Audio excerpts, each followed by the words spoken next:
pour les monter en épingle. Donc on l'a vu ici en Europe, mais aussi chez eux en Russie. Si on en croit le sujet que vous allez voir maintenant, on est très divisé en Europe, ça d'accord, mais aussi en France. Et vous allez peut-être un petit peu surpris, regardez. L'Europe se casse la tête pour trouver comment ne pas mourir de froid cet hiver. Alors que les prix de l'énergie donnent déjà le tournis, le sentiment d'impuissance et de choc face à la situation se traduit par des manifestations. De plus en plus de gens réalisent que cette crise aurait pu être évitée sans les sanctions contre la Russie et que quelqu'un doit répondre de leurs conséquences.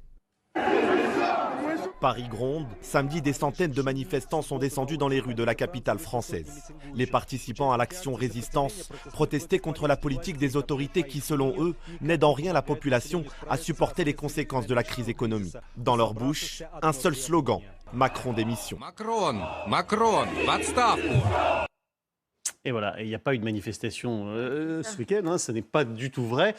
Magali Barthès, on est en plein ici dans la propagande russe auprès du peuple russe. Oui, pour leur faire croire qu'en effet, l'Europe se divise selon les calculs de Vladimir Poutine. Donc c'est vrai qu'on voit bien la façon dont ils ont de détourner des images, y mettre leurs propres sous-titres pour en effet marteler que tout se passe comme prévu. En fait, c'est encore ce qu'on dit sur la télé officielle.